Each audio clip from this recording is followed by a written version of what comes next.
Amelia Newcomb here. Thanks for watching.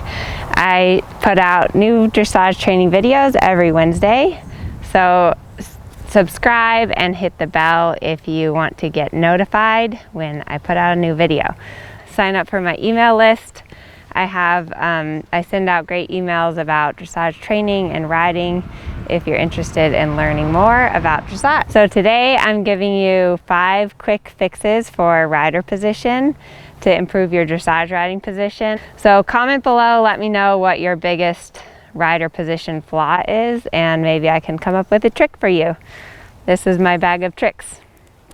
Okay, so my first trick is for your hand position. So a lot of riders tend to either tilt their hand this way or tilt their hand this way instead of keeping their thumb on top. So I always tell people to imagine that they have a mug of hot cocoa if it's cold, or maybe some lemonade if it's hot, and you don't want to spill that out. So that means that you've got to keep your thumb up, and you also need to keep your hand relatively still so that it doesn't all spill out. So this is a good visual to think about. I also have my little friendly horse here. So I'll show you at the trot. Is really, you know, it helps it, like maybe you can even put some water or something in here while you're riding and see if you can keep your hand still and keep the water from spilling out on your horse. So that's just a good visual to have in your mind when you're riding, is thinking about keeping that little mug full of liquid so you have some to drink when you're done riding. Okay, my second trick, a lot of you guys have probably read Sally Swift's book, Centered Riding. I'll link it below, but that's such a good book. Let me know if you've read it. But she talks about that you should feel like you have a baby bird in your hand. So I have a Mrs. Pasture's little horse here, which is just as good. So when you're holding your reins, you don't want to kill your baby horse. So you should have pressure between your thumb and your pointer finger. That's how you keep the reins from sliding out. But then your fish should be able to squeeze and kind of massage the rein and give, rather than just clamping and squeezing the guts out of your horse. That's trick number 2. Okay, so my third trick is for if you have trouble with keeping your legs still, which I definitely have a problem with that. So I have some little bungee cords. You can also use like a piece of twine or a spur strap, basically anything you can find around the barn. So what you're gonna do is you're gonna go around the stirrup leather and the back billet on your girth. This isn't like the safest thing, so if you have an unsafe horse, make sure that you have something that'll break away if your horse like freaks out while you're riding it. So what this is gonna do is that it's going to limit how much you can move your legs. So you see how it's going to limit that. I'm like, a lot of people, they end up with their spur back here on the corner of their saddle pad, which is where your foot should never have to go that far back. So this is going to help just you find that steadiness with your leg at the girth.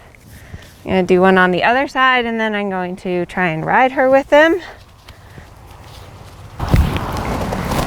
So this, if anything else, is just going to make you more aware of your leg position and how much, you know, if you tend to want to like really draw your legs back, it's going to make you really feel that. I tried this on a horse for the tempi changes, because in the tempi changes, when I watched the video, it was like my leg was like swinging way back here. So I tied my legs to the girth, and then I tried to do the tempi changes, and it was a very enlightening experience. So pick up the trot, see how this feels on her. But you'll find, like, even on her, you know, like when I asked her to trot, I could feel myself want to draw my leg back instead of just keep my leg at the girth. have an invisible aid. Let's see if I can pick up the canter. I'll do it in front of you guys. So when I go to pick up the canter, again, I can't put my leg quite so far back. I've got to, you know, I can put my leg a little back, but with these little straps on, it's forcing my legs to stay at the girth where they belong. And so again, you can see it just kind of limits, like I can move my leg a little. So I can move my leg some, but basically here's your leg at the girth, here's your leg behind the girth. It doesn't really allow me to, or I start to feel it pull on me if I try to move my leg farther back.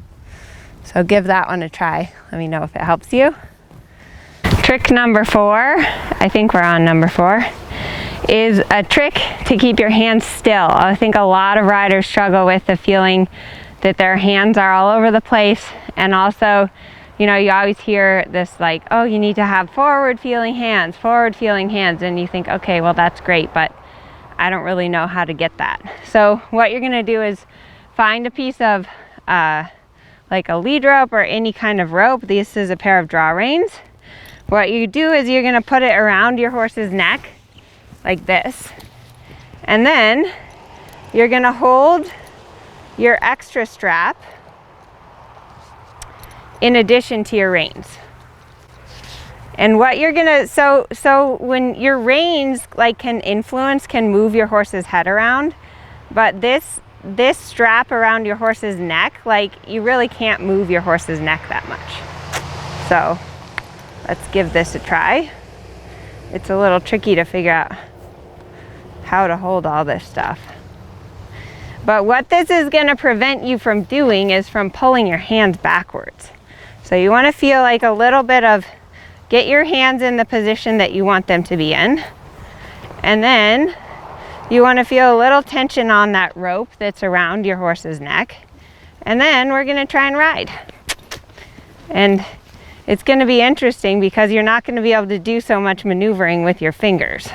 And like, you're not gonna be able to do so much pulling with your horses on your horse's head. So it gives you a really different feel for how still your hands need to be, and that you can't all the time be pulling backwards, especially if you have the tendency to pull backwards when you ask for canter. This is a great exercise because I can't pull backwards because I'm just pulling on my horse's neck.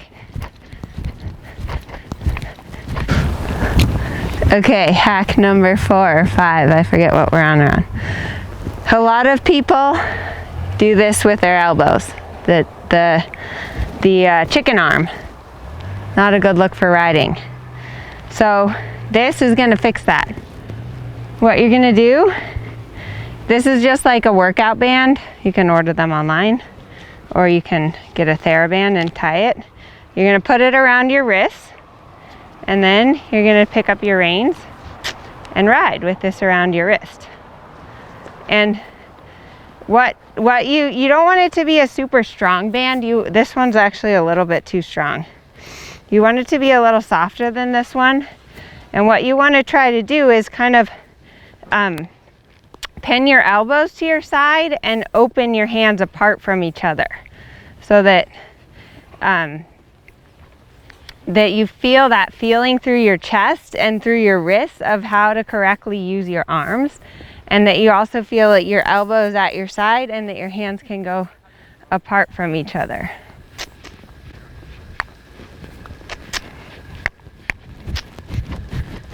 And this is going to really give you a correct feeling of how your back and your armpits and your elbows should feel.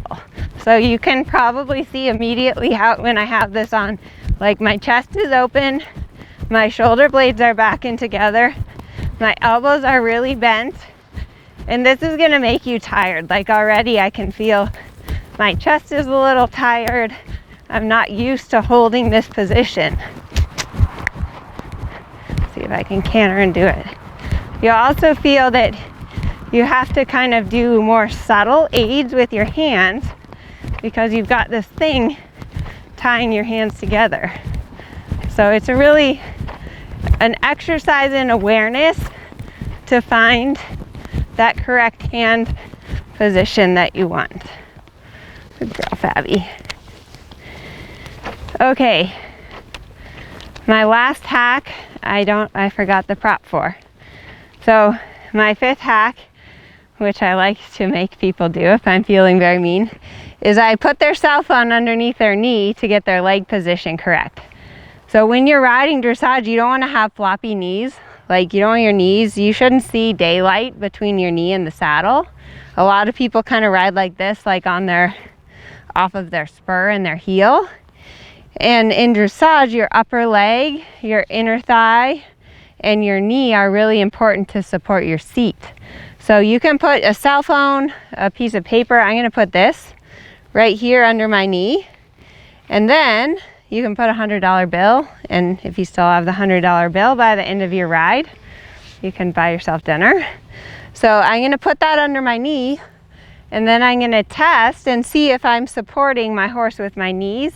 You don't want to be gripping, but there should be contact between your knee and the saddle.